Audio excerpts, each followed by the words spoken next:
2 Raja-Raja pasal 10. Yehu memunahkan keluarga Ahab. Ahab mempunyai 70 orang anak laki-laki di Samaria.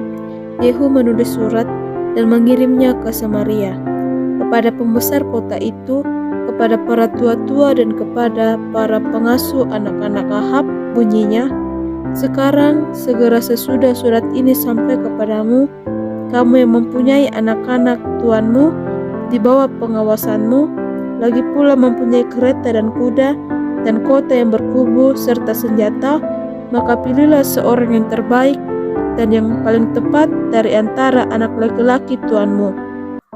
Lalu dudukkanlah dia di atas takhta ayahnya, kemudian berperanglah membela keluarga tuanmu."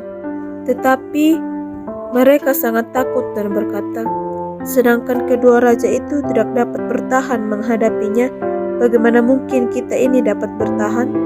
Sebab itu kepala istana dan kepala kota, juga para tua-tua dan para pengasuh mengirim pesan kepada Yehu, bunyinya, "Kami ini hamba-hambamu, dan segala yang kau katakan kepada kami akan kami lakukan.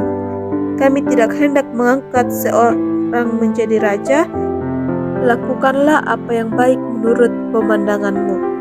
Kemudian Yehu menulis surat untuk kedua kalinya kepada mereka, bunyinya, "Jika kamu memihak kepadaku dan mau menurut perkataanku, ambillah kepala anak-anak tuanmu dan datanglah kepadaku besok kira-kira waktu ini ke Yisrael."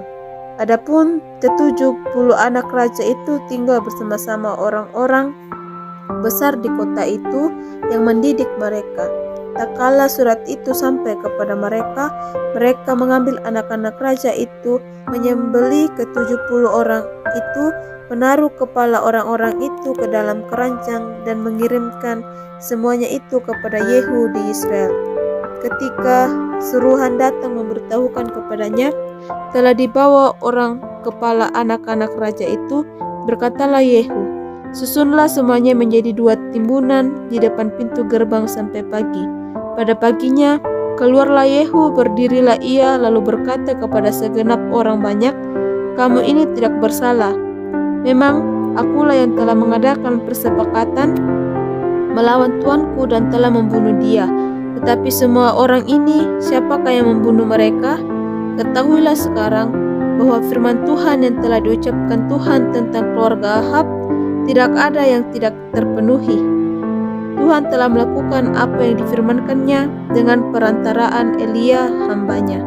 Lalu Yehu membunuh semua orang yang masih tinggal dari keluarga Ahab yang di Israel, juga semua orang besarnya, orang-orang kepercayaannya dan imam-imamnya. Tidak ada padanya seorang pun yang ditinggalkan Yehu hidup. Kemudian bangkitlah Yehu pergi ke Samaria, di sana dekat Bet-Eket, perkampungan para gembala. Bertemulah ia dengan sanak saudara Ahazia, raja Yehuda, lalu ia bertanya, "Siapakah kamu ini?" Jawab mereka, "Kami adalah sanak saudara Ahazia dan kami datang untuk memberi salam kepada anak-anak raja dan anak-anak ibu suri." Berkatalah Yehu, "Tangkaplah mereka hidup-hidup." Lalu ditangkaplah mereka hidup-hidup dan disembelih dekat perigi Bet-Eket 42 orang, dan tidak ada seorang pun ditinggalkannya hidup daripada mereka. Setelah pergi dari sana, bertemulah ia dengan Yonadab bin Rekab yang datang menyongsong dia. Ia memberi salam kepadanya serta berkata, "Apakah hatimu jujur kepadaku seperti hatiku terhadap engkau?" Jawab Yonadab, "Ya, jika ya, berilah tanganmu." Maka diberinyalah tangannya. Lalu Yehu mengajak dia naik ke sampingnya ke dalam kereta. Berkatalah Yehu, "Marilah bersama-sama aku, supaya engkau melihat bagaimana giatku untuk Tuhan." Demikianlah Yehu membawa dia dalam keretanya. Setelah Yehu sampai di Samaria, maka ia membunuh semua orang yang masih tinggal di keluarga Ahab di Samaria. Ia memunahkannya sesuai dengan firman yang diucapkan Tuhan kepada Elia. Kemudian Yehu mengumpulkan seluruh rakyat, lalu berkata kepada mereka, "Adapun Ahab masih kurang beribadah kepada Baal, tetapi Yehu mau lebih hebat beribadah kepadanya. Oleh sebab itu, panggillah menghadap aku semua nabi Baal, semua orang yang beribadah kepadanya, dan semua imamnya. Seorang pun tidak boleh tidak hadir, sebab aku hendak mempersembahkan korban yang besar kepada Baal. Setiap orang yang tidak hadir tidak akan tinggal hidup. Tetapi perbuatan ini adalah akal Yehu supaya ia membinasakan orang-orang yang beribadah kepada Baal. Selanjutnya Yehu berkata, tentukanlah hari raya perkumpulan kudus bagi Baal. Lalu mereka memaklumkannya. Yehu mengirim orang ke seluruh Israel, maka datanglah seluruh orang yang beribadah kepada Baal, tidak seorang pun yang ketinggalan. Lalu masuklah semuanya ke dalam rumah Baal, sehingga rumah itu penuh sesak dari ujung ke ujung. Kemudian berkatalah Yehu kepada orang yang mengepalai gudang pakaian, keluarkanlah pakaian untuk setiap orang yang beribadah kepada Baal, maka dikeluarkannyalah pakaian bagi mereka. Sesudah itu masuklah Yehu dan Yonadab bin Rekab ke dalam rumah Baal. Lalu berkatalah ia kepada orang-orang penyembah Baal di situ, periksalah dan lihatlah, supaya jangan ada di antara kamu di sini seorang pun dari hamba-hamba Tuhan, melainkan hanya orang-orang yang beribadah kepada Baal. Lalu masuklah mereka untuk mempersembahkan korban sembelihan dan korban bakaran. Adapun Yehu telah menempatkan 80 orang di luar dan telah berkata, siapa yang membiarkan lolos seorang pun dari orang-orang yang kuserahkan kepada dalam tanganku, nyawanya lah ganti nyawa orang itu. Setelah Yehu selesai mempersembahkan korban bakaran, berkatalah ia kepada bentara-bentara dan kepada perwira-perwira, masuklah, bunuhlah mereka, seorang pun tidak boleh lolos. Maka dibunuhlah mereka dengan mata pedang, lalu mayatnya dibuang. Kemudian masuklah bentara-bentara dan perwira-perwira itu ke gedung rumah Baal. Mereka mengeluarkan tiang berhala di rumah Baal itu, lalu dibakar.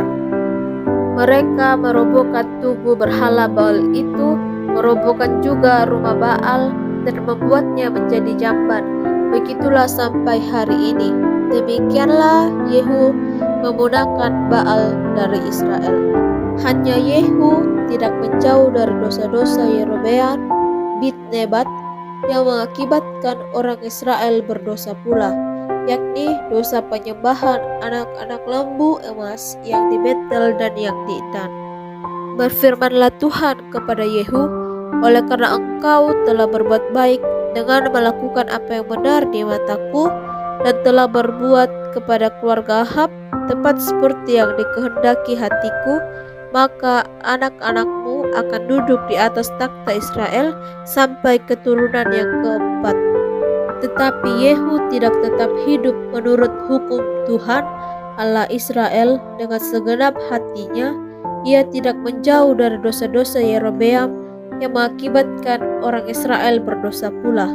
Pada zaman itu mulailah Tuhan menggunting daerah Israel, sebab Hazael mengalahkan mereka di seluruh daerah Israel di sebelah timur sungai Yordan, dengan merebut seluruh tanah Gilead, tanah orang Gad, tanah orang Ruben dan orang Manasye, mulai dari Aroer yang di tepi sungai Arnon, baik Gilead maupun Basan.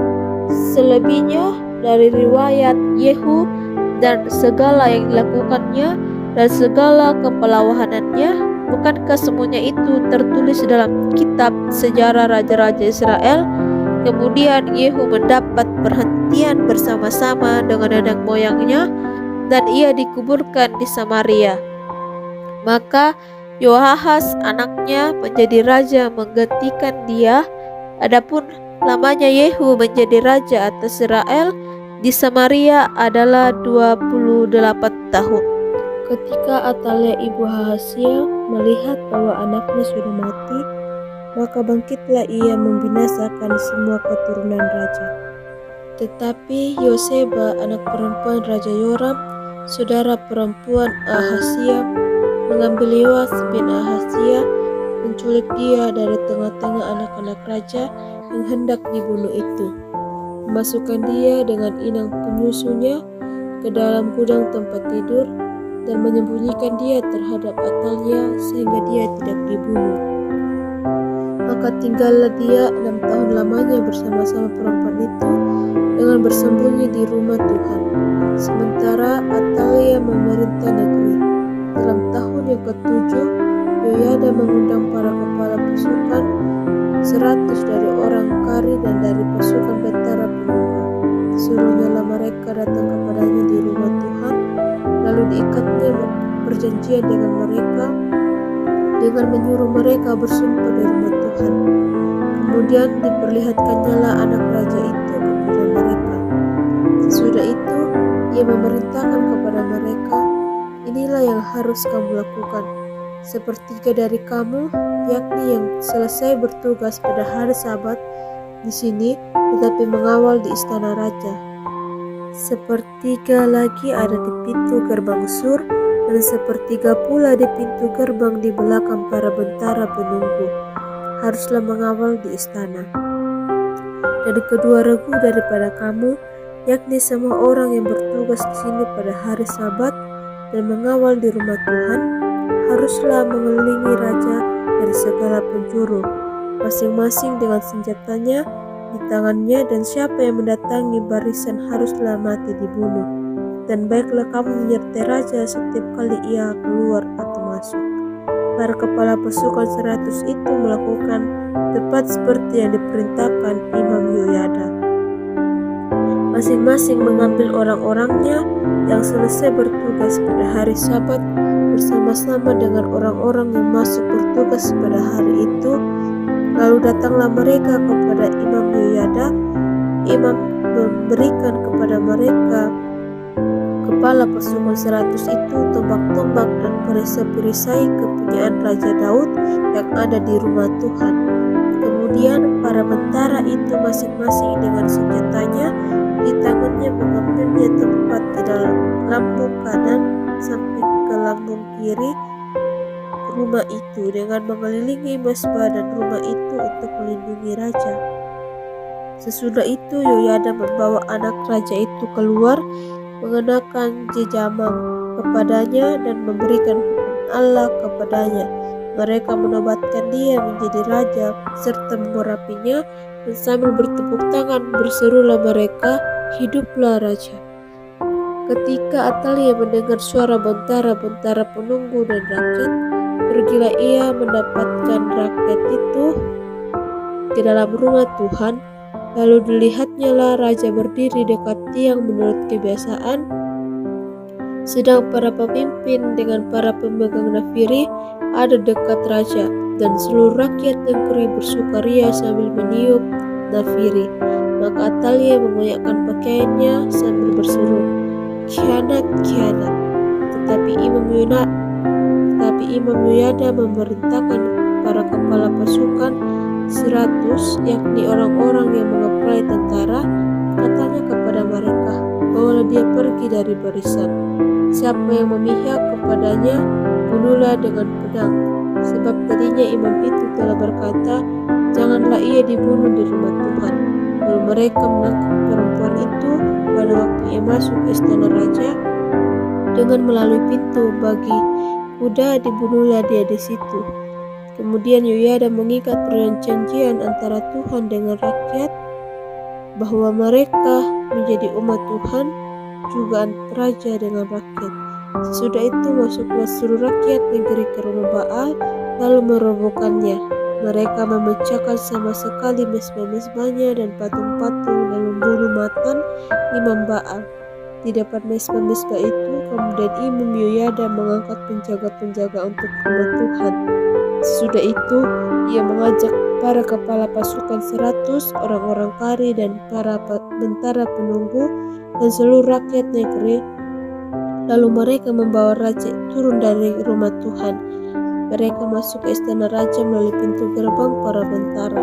Kemudian duduklah raja di atas takhta kerajaan.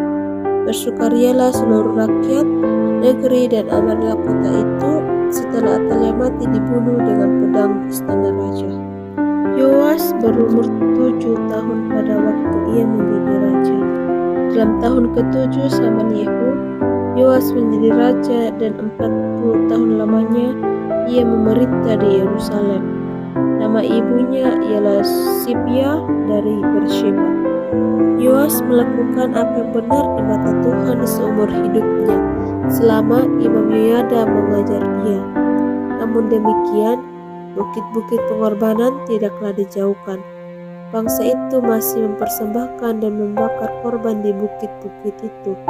Berkatalah Yoas kepada para imam, segala uang yang dibawa ke dalam rumah Tuhan sebagai persembahan kudus, yakni uang masuk untuk pencatatan jiwa, uang tebusan jiwa menurut penilaian yang berlaku untuk seseorang, dan segala uang yang dibawa ke dalam rumah Tuhan karena dorongan hati seseorang, baiklah para imam sendiri menerimanya masing-masing dari kenalannya dan memakainya untuk memperbaiki yang rusak pada rumah itu di mana saja terdapat kerusakan.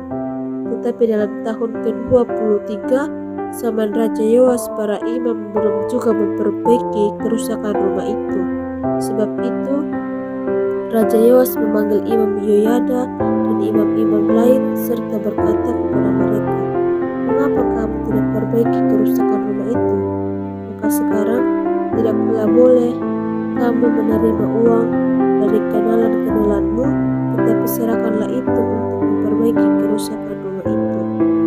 Lalu setujulah para imam itu untuk tidak menerima uang dari rakyat, tapi mereka pun tidak usah lagi memperbaiki kerusakan rumah itu. Kemudian Imam Yoyada mengambil sebuah peti, membuat lubang pada tutupnya, dan menaruhnya di samping mezbah sebelah kanan. Apabila orang masuk ke rumah Tuhan, para imam penjaga pintu menaruhnya ke dalamnya segala uang yang dibawa orang ke dalam rumah Tuhan. Dan apabila dilihat mereka bahwa sudah banyak uang dalam peti itu, maka datanglah penitera raja beserta imam besar lalu membungkus dan menghitung uang yang terdapat dalam rumah Tuhan itu. Mereka menyerahkan jumlah uang yang ditentukan ke tangan para pekerja yang diangkat mengawasi rumah Tuhan, dan mereka ini membayarkannya kepada tukang-tukang kayu, kepada tukang-tukang bangunan yang mengerjakan rumah Tuhan itu, kepada tukang-tukang tembok, dan kepada tukang-tukang mahat batu. Mereka memakainya juga bagi pembelian kayu dan batu pahat untuk memperbaiki rumah Tuhan, dan bagi segala pengeluaran untuk memperbaiki rumah itu. Tetapi untuk rumah Tuhan tidaklah dibuat pasu perak, pisau, bongkar penyiraman, nafiri atau sesuatu berkakas emas dan perak dari uang yang telah dibawa ke dalam rumah Tuhan itu. Melainkan mereka menyerahkannya kepada para pekerja supaya dipakai mempersembahkan dan memperbaiki rumah Tuhan. Pada waktu itu majulah Hazael Raja Aram, diperanginya Lagat dan direbutnya. Kemudian Hazael berniat menyerang Yerusalem, tetapi Yoas Raja Yehuda mengambil segala persembahan kudus yang telah dikuduskan oleh para leluhurnya, yakni Yosafat, Yoram, dan Ahazia Raja Yehuda, dan mempersembahkan persembahan kudusnya sendiri. Juga segala emas yang terdapat dalam pembendaharaan rumah Tuhan dan istana raja, dikirimnyalah semua itu kepada Hazael Raja Aram, maka tidak jadi lagi Hazael menyerang Yerusalem. Pegawai-pegawainya bangkit mengadakan persepakatan, lalu membunuh Yoas di rumah Milo yang letaknya di penurunan ke Sila. Yosakar anak Simeat dan Yosabat anak Somer ialah pegawai-pegawainya yang membunuh dia, lalu ia dikuburkan di samping nenek moyangnya di kota Daud. Maka Amasya anaknya menjadi raja menggantikan dia. Dalam tahun ke-23 zaman Yoas bin Ahazia Raja Yehuda, Yoahas anak Nehu menjadi raja atas Israel di tanah Samaria. Ia memerintahkan 17 tahun lamanya. Ia melakukan apa yang jahat di mata Tuhan, dan ia hidup menuruti dosa Yerobeam bin Nebat, mengakibatkan orang Israel berdosa pula. Ia tidak menjauhinya, sebab itu bangkitlah murka Tuhan terhadap Israel, Lalu diserahkannya lah mereka ke dalam tangan Hazael, raja Aram, dan ke dalam tangan Ben-Hadad, anak Hazael, selama zaman itu. Tetapi kemudian Yoahas memohon belas kasihan Tuhan, dan Tuhan mendengarkan dia. Sebab itu ia telah melihat bagaimana beratnya orang Israel ditindas oleh Raja Aram. Tuhan memberikan kepada orang Israel seorang penolong sehingga mereka lepas dari tangan Aram dan dapat duduk di kemah-kemah mereka seperti yang sudah-sudah. Hanya mereka tidak menjauh dari dosa-dosa keluarga Yerobeam yang mengakibatkan orang Israel berdosa pula, melainkan mereka terus hidup dalam dosa itu. Juga patung Asyera masih berada di Samaria, sebab tidak ada laskar ditinggalkan kepada Yoahas selain dari 50 orang berkuda dan 10 kereta dan 10.000 orang berjalan kaki. Sebab Raja Aram telah membinasakan mereka dan meniupkan mereka seperti abu mengerikan. Selebihnya dari riwayat Yoahas dan segala yang dilakukannya dan kepahlawanannya, bukankah semuanya itu tertulis dalam kitab sejarah raja-raja Israel? Kemudian Yoahas mendapat perhentian bersama-sama dengan nenek moyangnya, dan ia dikuburkan di Samaria. Maka Yoas anaknya menjadi raja menggantikan dia. Dalam tahun ke-37 zaman Yoas raja Yehuda, Yoas anak Yoahas menjadi raja atas Israel di Samaria. Ia memerintah 16 tahun lamanya. Ia melakukan apa yang jahat di mata Tuhan. Ia tidak menjauh dari segala dosa yang disuruh Yerobeam bin Nebat dilakukan orang Israel, tetapi terus hidup dalam dosa itu. Selebihnya dari riwayat Yoas dan segala yang dilakukannya dan kepahlawanannya, bagaimana ia berperang melawan Amasya raja Yehuda, bukankah semuanya itu tertulis dalam kitab sejarah raja-raja Israel? Setelah Yoas mendapat perhatian bersama-sama dengan nenek moyangnya, maka duduklah Yerobeam di atas takhta ayahnya, dan Yoas dikuburkan di Samaria di samping raja Israel. Ketika Elisa menderita sakit yang menyebabkan kematiannya, datanglah Yoas raja Israel kepadanya dan menangis oleh karena dia. Katanya, Bapakku, Bapakku, kereta Israel dan orang-orangnya yang berkuda. Berkatalah Elisa kepadanya, ambillah busur dan anak-anak panah. Lalu diambillah busur dan anak-anak panah. Berkatalah ia kepada raja Israel, tariklah busurmu. Lalu ia menarik busurnya, tetapi Elisa menaruh tangannya di atas tangan raja, serta berkata, bukalah jendela yang di sebelah timur. Dan ketika dibukanya, berkatalah Elisa, panahlah. Lalu dipanahnya. Kemudian berkatalah Elisa, itulah anak panah kemenangan daripada Tuhan, anak panah kemenangan terhadap Aram. Engkau akan mengalahkan Aram di Afek sampai habis lenyap. Sesudah itu berkatalah ia, ambillah anak-anak panah itu. Lalu diambilnya. Setelah diambilnya, berkatalah Elisa kepada raja Israel, pukulkanlah itu ke tanah.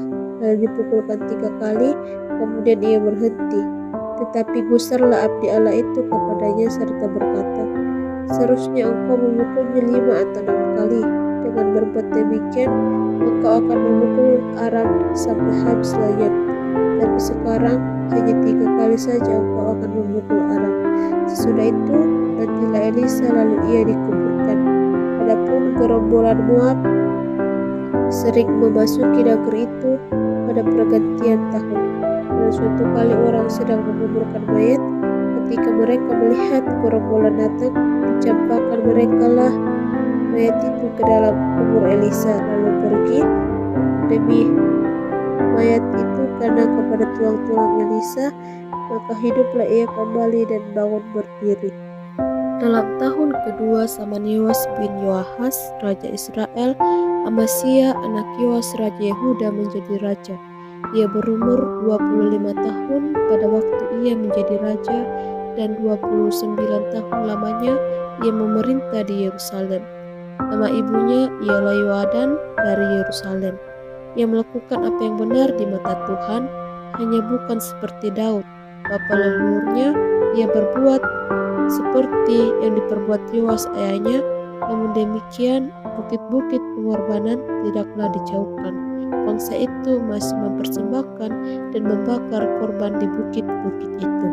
Segera sesudah kuasa kerajaan itu kokoh di tangannya, dibunuhnya pegawai-pegawainya yang telah membunuh raja, yaitu ayahnya. Tetapi anaknya para pembunuh itu tidak dihukum mati olehnya, seperti yang tertulis dalam kitab Taurat Musa, di mana Tuhan telah memberi perintah, janganlah ayah dihukum mati karena anaknya, janganlah juga anak dihukum mati karena ayahnya, melainkan setiap orang yang dihukum mati karena dosanya sendiri. Ia mengalahkan Edom di lembah Asin, 10.000 orang banyaknya, dan merebut Sela dalam peperangan itu. Lalu dinamailah kota itu Yokte'el, begitulah sampai hari ini. Pada waktu itu Amasya menyuruh utusan kepada Yoas bin Yoahas bin Yehu, Raja Israel, mengatakan, marilah kita mengadu tenaga. Tapi Yoas, Raja Israel, menyuruh orang kepada Amasya, Raja Yehuda, mengatakan, rumput duri yang di gunung Libanon mengirim pesan kepada pohon aras yang di gunung Libanon, bunyinya, berikanlah anakmu perempuan kepada anakku laki-laki menjadi istrinya. Tetapi binatang-binatang hutan yang ada di gunung Libanon itu berjalan lewat dari sana lalu menginjak rumput duri itu. Memang engkau telah mengalahkan Edom, sebab itu engkau menjadi tinggi hati. Cukuplah bagimu mendapat kehormatan itu, dan tinggallah di rumahmu. Untuk apa engkau menantang malapetaka, sehingga engkau jatuh dan Yehuda bersama-sama engkau. Tetapi Amasya tidak mau mendengarkan. Sebab itu majulah Yoas Raja Israel lalu mengadu tenagalah mereka, ia dan Amasya Raja Yehuda, di Bet-Semes yang termaksud wilayah Yehuda. Yehuda terpukul kalah oleh Israel sehingga masing-masing lari ke kemahnya. Yoas Raja Israel menangkap Amasya Raja Yehuda, anak Yoas bin Ahasya, di Bet-Semes. Lalu Yoas masuk ke Yerusalem dan membongkar tembok Yerusalem dari pintu gerbang Efraim sampai ke pintu gerbang sudut, 400 hasta panjangnya. Sesudah itu ia mengambil segala emas dan perak dan segala perkakas yang terdapat dalam rumah Tuhan dan dalam perbendaharaan istana raja, juga orang-orang sandra. Kemudian pulanglah ia ke Samaria. Kemudian Yoas mendapat perhentian bersama-sama dengan nenek moyangnya, dan ia dikuburkan di Samaria di samping raja-raja Israel. Maka Yerobeam anaknya menjadi raja menggantikan dia. Amasya bin Yoas Raja Yehuda masih hidup 15 tahun lamanya sesudah matinya Yoas bin Yoahas Raja Israel. Selebihnya dari riwayat Amasya, bukankah semuanya itu tertulis dalam kitab sejarah raja-raja Yehuda? Di Yerusalem orang mengadakan persepakatan melawan dia, sebab itu larilah ia ke Lakis. Tetapi mereka menyuruh mengejar dia ke Lakis, lalu dibunuhlah dia di sana. Diangkutlah dia dengan kuda lalu dikuburkan di Yerusalem di samping nenek moyangnya di kota Daud. Segenap bangsa mengambil Asaria yang masih berumur 16 tahun dan mengangkatnya menjadi raja menggantikan ayahnya Amasya. Ia memperkuat Elat dan mengembalikannya kepada Yehuda sesudah raja mendapat perhentian bersama-sama dengan nenek moyangnya. Dalam tahun ke-15 zaman Amasya bin Yoas Raja Yehuda, Yerobeam anak Yoas Raja Israel menjadi raja di Samaria. Ia memerintah 40 tahun lamanya. Ia melakukan apa yang jahat di mata Tuhan. Ia tidak menjauh dari segala dosa Yerobeam bin Nebat yang mengakibatkan orang Israel berdosa pula. Ia mengembalikan daerah Israel dari jalan masuk ke Hamat sampai ke Laut Araba sesuai dengan firman Tuhan Allah Israel yang telah diucapkannya dengan perantaraan hambanya Nabi Yunus bin Amittai dari Gad Hefer. Sebab Tuhan melihat betapa pahitnya kesengsaraan orang Israel itu, sudah habis lenyap baik yang tinggi maupun yang rendah kedudukannya, dan tidak ada penolong bagi orang Israel. Tetapi Tuhan tidak mengatakan bahwa ia akan menghapuskan nama Israel dari kolong langit, jadi ia menolong mereka dengan perantaraan Yerobeam bin Yoas. Kemudian Yerobeam mendapat perhentian bersama-sama dengan nenek moyangnya, raja-raja Israel, maka Sakaria anaknya menjadi raja menggantikan dia. Dalam tahun ke-27 zaman Yerobeam, raja Israel, Asaria anak Amasya raja Yehuda menjadi raja. Ia berumur 16 tahun pada waktu ia menjadi raja dan 52 tahun lamanya ia memerintah di Yerusalem. Nama ibunya ialah Yekholya dari Yerusalem. Ia melakukan apa yang benar di mata Tuhan, tepat seperti yang dilakukan Amasya ayahnya. Namun demikian bukit-bukit pengorbanan tidak dijauhkan, bangsa itu masih mempersembahkan dan membakar korban di bukit-bukit itu. Maka Tuhan menimpakan tulah kepada raja sehingga ia sakit kusta sampai hari kematiannya dan tinggal dalam sebuah pengasingan, dan Yotam anaknya mengepalai istana dan menjalankan pemerintahan atas rakyat negeri itu. Kemudian Asaria mendapat perhentian bersama-sama dengan nenek moyangnya dan ia dikuburkan di samping nenek moyangnya di kota Daud. Maka Yotam anaknya menjadi raja menggantikan dia. Dalam tahun ke-38 zaman Asaria raja Yehuda, Sakaria anak Yerobeam menjadi raja atas Israel di Samaria. Ia memerintah 6 bulan lamanya. Ia melakukan apa yang jahat di mata Tuhan seperti yang telah dilakukan oleh nenek moyangnya. Ia tidak menjauh dari dosa-dosa Yerobeam bin Nebat yang mengakibatkan orang Israel berdosa pula. Salum bin Yabes mengikat persepakatan melawan dia, membunuh dia di Yibneam. Kemudian ia menjadi raja menggantikan dia.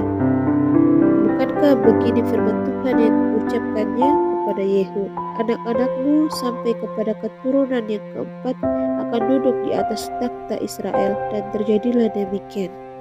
Salum bin Yabes menjadi raja dalam tahun yang ke-39 zaman usia raja Yehuda. Ia memerintah sebulan lamanya di Samaria. Sesudah itu menjula Menahem bin Gadi dari Tirsa, lalu sampailah ke Samaria. Ia membunuh Salum bin Yabes di Samaria, kemudian menjadi raja menggantikan dia. Pada waktu itu, dengan mulai dari Tirsa, Menahem memusnahkan Tifsah dan semua orang yang ada di dalamnya serta daerahnya. Sebab orang tidak membuka pintu kota baginya, maka dimusnahkannya lah kota itu dan dibelanya semua perempuan yang mengandung. Dalam tahun ke-39 zaman Asaria raja Yehuda, Menahem bin Gadi menjadi raja atas Israel. Ia memerintah 10 tahun lamanya di Samaria. Ia melakukan apa yang jahat di mata Tuhan sepanjang umurnya. Ia tidak menjauh dari dosa-dosa Yerobeam bin Nebat yang mengakibatkan orang Israel berdosa pula. Pul raja Asyur datang menyerang negeri itu, lalu Menahem memberi 1000 talenta perak kepada Pul supaya dibantunya dia mengokohkan kerajaan itu di tangannya. Menahem mengeluarkan uang ini atas beban Israel dan atas beban semua orang yang kaya raya untuk diberikan kepada raja Asyur, 50 shikal perak dari setiap orang. Lalu pulanglah raja Asyur dan ia tidak tinggal di sana di negeri itu. Kemudian Menahem mendapat perhentian bersama-sama dengan nenek moyangnya, maka Pekaya anaknya menjadi raja menggantikan dia. Dalam tahun ke-50 zaman Asaria raja Yehuda, Pekaya anak Menahem menjadi raja atas Israel di Samaria. Ia memerintah 2 tahun lamanya. Ia melakukan apa yang jahat di mata Tuhan. Ia tidak menjauh dari dosa-dosa Yerobeam bin Nebat yang mengakibatkan orang Israel berdosa pula. Lalu perwiranya, yakni Pekah bin Remalia, mengadakan persepakatan melawan dia dan membunuh dia di Samaria, di puri istana raja, beserta dia dan Argob dan Arye serta 50 orang dari Bani Gilead. Dibunuhlah Pekaya, kemudian menjadi raja menggantikan dia. Dalam tahun ke-52 zaman Asaria raja Yehuda, Pekah bin Remalia menjadi raja atas orang Israel di Samaria. Ia memerintah 20 tahun lamanya. Ia melakukan apa yang jahat di mata Tuhan. Ia tidak menjauh dari dosa-dosa Yerobeam bin Nebat yang mengakibatkan orang Israel berdosa pula. Dalam zaman Pekah raja Israel, datanglah Tiklat Tiglat-Pileser, raja Asyur, dan direbutnyalah Iyon, Abel-Bet-Maaka, Yanoa, Kedes, dan Hasor, Gilead dan Galilea, seluruh tanah Naftali. Lalu diangkutnyalah penduduknya ke Asyur ke dalam pembuangan. Hosea bin Ela mengadakan persepakatan melawan Pekah bin Remalia. Dibunuhnyalah dia, kemudian menjadi raja menggantikan dia dalam tahun ke-20 Saman Yotam bin Usia. Dalam tahun kedua Saman Pekah bin Remalia raja Israel, Yotam anak Usia raja Yehuda menjadi raja. Ia berumur 25 tahun pada waktu ia menjadi raja, dan 16 tahun lamanya ia memerintah di Yerusalem. Nama ibunya ialah Yerusa anak Sadok. Ia melakukan apa yang benar di mata Tuhan, tepat seperti yang dilakukan Usia ayahnya. Namun demikian, bukit-bukit pengorbanan tidaklah dijauhkan. Bangsa itu masih mempersembahkan dan membakar korban di bukit itu. Ia mendirikan pintu gerbang tinggi di rumah Tuhan. Mulai saat itu, Tuhan menyuruh Rezin raja Aram dan Pekah bin Remalia menyerang Yehuda. Kemudian Yotam mendapat perhentian bersama-sama dengan nenek moyangnya, dan ia dikuburkan di samping nenek moyangnya di kota Daud, bapa leluhurnya. Maka Ahaz anaknya menjadi raja menggantikan dia. Dalam tahun ke-17 Saman Pekah bin Remalia, Ahaz anak Yotam raja Yehuda menjadi raja. Ahaz berumur 20 tahun pada waktu ia menjadi raja, dan 16 tahun lamanya ia memerintah di Yerusalem. Ia tidak melakukan apa yang benar di mata Tuhan Allahnya seperti Daud bapa leluhurnya, tetapi ia hidup menurut kelakuan raja-raja Israel. Bahkan dia mempersembahkan anaknya sebagai korban dalam api sesuai dengan perbuatan keji bangsa-bangsa yang telah dihalau Tuhan dari depan orang Israel. Ia mempersembahkan dan membakar korban di bukit-bukit pengorbanan dan di atas tempat-tempat yang tinggi dan di bawah setiap pohon yang rimbun. Pada waktu itu majulah Rezin raja Aram dan Pekah bin Remalia raja Israel untuk memerangi Yerusalem, dan mereka mengepung Ahaz, tetapi mereka tidak dapat mengalahkan dia. Pada masa itu Rezin raja Aram mengembalikan Elat kepada Edom, lalu ia mengusir orang-orang Yehuda dari Elat. Datanglah orang-orang Edom ke Elat dan diam di sana sampai hari ini. Ahaz menyuruh utusan-utusan kepada Tiglat-Pileser raja Asyur untuk mengatakan, "Aku ini hambamu dan anakmu, majulah dan selamatkanlah aku dari tangan raja Aram dan dari tangan raja Israel yang telah bangkit menyerang aku."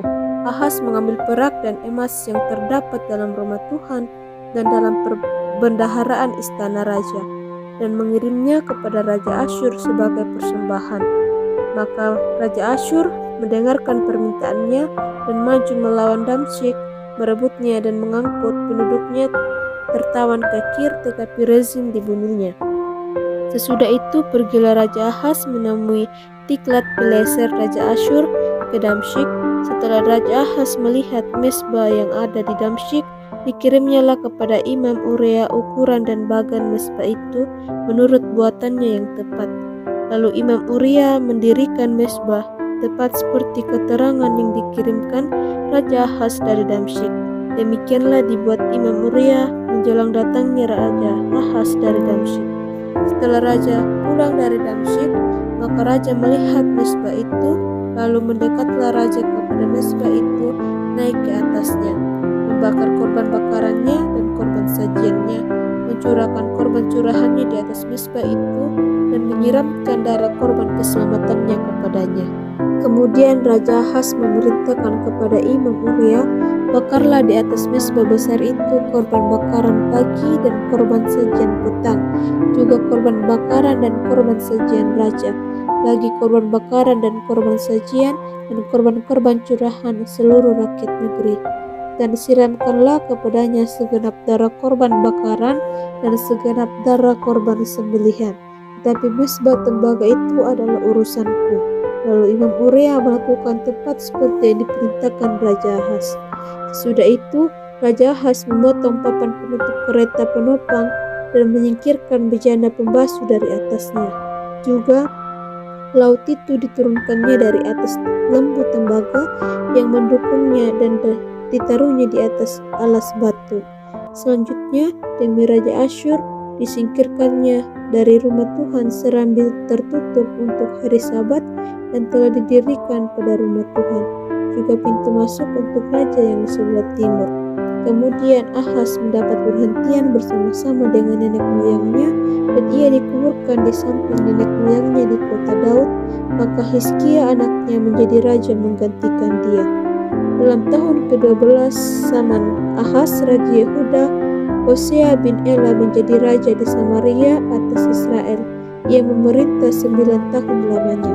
Ia melakukan apa yang jahat di mata Tuhan, tetapi bukan seperti raja-raja Israel yang mendahului dia. Salmanser raja Asyur maju melawan dia. Hosea takut kepadanya serta membayar upeti. Tapi kedapatanlah oleh raja Asyur bahwa di pihak Hosea ada persepakatan karena Hosea telah mengirimkan utusan-utusan kepada So, raja Mesir, dan tidak mempersembahkan lagi upeti kepada raja Asyur seperti biasanya tahun demi tahun. Sebab itu raja Asyur menangkap dia dan membelenggu dia dalam penjara. Kemudian majulah raja Asyur menjelajah seluruh negeri itu. Dia menyerang Samaria dan mengepungnya 3 tahun lamanya. Dalam tahun ke-9 zaman Hosea, maka raja Asyur merebut Samaria. Ia mengangkut orang-orang Israel ke Asyur ke dalam pembuangan dan menyuruh mereka tinggal di Hala di tepi sungai Habor, yakni sungai negeri Gozan dan kota-kota orang Madai. Hal itu terjadi karena orang Israel telah berdosa kepada Tuhan Allah mereka yang telah menuntut mereka dari tanah Mesir, dari kekuasaan Firaun raja Mesir, dan karena mereka telah menyembah Allah lain dan telah hidup menurut adat istiadat bangsa-bangsa yang telah dihalau Tuhan dari depan orang Israel, dan menurut ketetapan yang telah dibuat raja-raja Israel, dan orang Israel telah menjalankan hal-hal yang tidak patut terhadap Tuhan Allah mereka. Mereka mendirikan bukit-bukit pengorbanan dimanapun mereka diam, baik dekat menara penjagaan maupun di kota yang berkubu. Mereka mendirikan tugu-tugu berhala dan tiang-tiang berhala di atas setiap bukit yang tinggi dan di bawah setiap pohon yang rimbun. Di sana di atas segala bukit itu mereka membakar korban seperti bangsa-bangsa yang telah diangkut Tuhan tertawa dari depan mereka. Mereka melakukan hal-hal yang jahat sehingga mereka menimbulkan sakit hati Tuhan. Mereka beribadah kepada berhala-hala walaupun Tuhan telah berfirman kepadanya, "Janganlah kamu berbuat seperti itu." Tuhan telah memperingatkan kepada orang Israel dan kepada orang Yehuda dengan perantaraan semua nabi dan semua tukang tilik, "Berbaliklah kamu daripada jalan-jalanmu yang jahat itu dan tetaplah ikuti segala perintah dan ketetapanku sesuai dengan segala undang-undang yang telah kuperintahkan kepada nenek moyangmu dan yang telah kusampaikan kepada mereka dengan perantaraan hamba-Ku para nabi." Tetapi mereka tidak mau mendengarkan, melainkan mereka mendengarkan tekuknya seperti nenek moyangnya dan tidak percaya kepada Tuhan Allah mereka. Mereka menolak ketetapannya dan perjanjiannya yang telah diadakan dengan nenek moyang mereka, juga peraturan-peraturannya yang telah diperingatkan kepada mereka. Mereka mengikuti dewa kesia-siaan sehingga mereka mengikuti bangsa-bangsa yang di sekeliling mereka, walaupun Tuhan telah memerintahkan kepada mereka, "Janganlah berbuat seperti mereka itu." Mereka telah meninggalkan segala perintah Tuhan Allah mereka dan telah membuat 2 anak lembu tuangan. Juga mereka membuat patung Asyera, sujud menyembah kepada segala tentara langit dan beribadah kepada Baal. Tambahan pula mereka mempersembahkan anak-anaknya sebagai korban dalam api dan melakukan tenung dan telaah dan memperbudak diri dengan melakukan yang jahat di mata Tuhan sehingga mereka menimbulkan sakit hatinya. Sebab itu Tuhan sangat murka kepada Israel dan menjauhkan mereka dari hadapannya. Tidak ada yang tinggal kecuali suku Yehuda saja. Juga Yehuda tidak berperang pada perintah Tuhan Allah mereka, tetapi mereka hidup menurut ketetapan yang telah dibuat Israel. Jadi Tuhan menolak segenap keturunan Israel. Ia menindas mereka dan menyerahkan mereka ke dalam tangan perampok-perampok sampai habis mereka dibuangnya dari hadapannya. Ketika ia mengoyakkan Israel daripada keluarga Daud, maka mereka mengangkat Yerobeam bin Nebat menjadi raja. Tetapi Yerobeam membuat orang Israel menyimpang daripada mengikuti Tuhan dan mengakibatkan mereka melakukan dosa yang besar. Demikianlah orang Israel hidup menurut segala dosa yang telah dilakukan Yerobeam.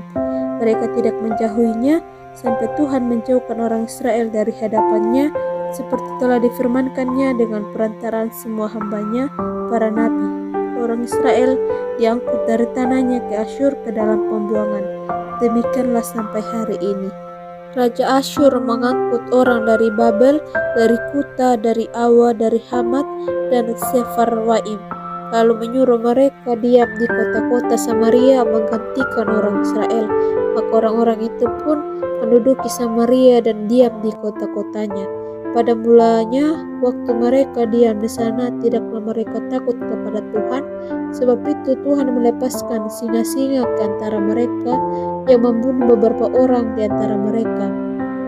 Lalu berkatalah orang kepada Raja Asyur, bangsa-bangsa yang Tuanku angkut tertawan dan yang Tuanku suruh diam di kota-kota Samaria tidaklah mengenal hukum beribadah kepada Allah negeri itu. Sebab itu dilepaskannya lah singa-singa ke antara mereka yang sesungguhnya membunuh mereka, oleh karena mereka tidak mengenal hukum beribadah kepada Allah di negeri itu. Lalu Raja Asyur memberi perintah, suruhlah pergi ke sana salah seorang imam yang telah kamu angkut dari sana ke dalam pembuangan. Biarlah ia pergi dan diam di sana dan mengajarkan kepada mereka hukum beribadah kepada Allah di negeri itu. Salah seorang imam yang telah mereka angkut dari Samaria ke dalam pembuangan pergi dan diam di Betel. Ia mengajarkan kepada mereka bagaimana seharusnya berbakti kepada Allah. Tapi setiap bangsa itu telah membuat Allahnya sendiri dan menempatkannya di kuil di atas bukit-bukit pengorbanan yang dibuat oleh orang-orang Samaria.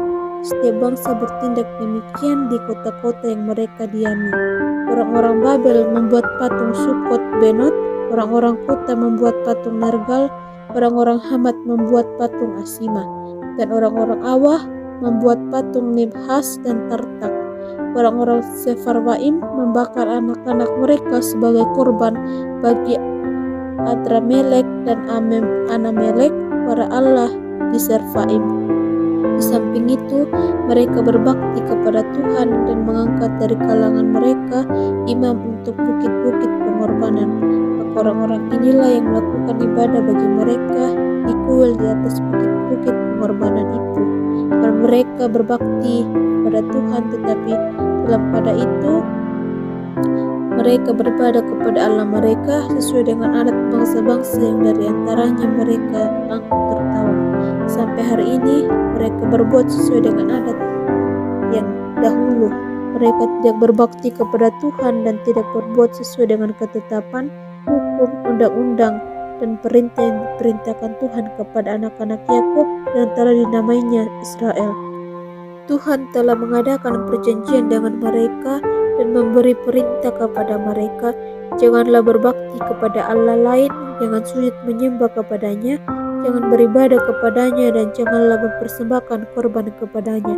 Tetapi Tuhan yang menuntun kamu dari tanah Mesir dengan kekuatan yang besar dan dengan tangan yang teracung, kepadanya lah kamu harus berbakti, kepadanya lah kamu harus sujud menyembah dan mempersembahkan korban.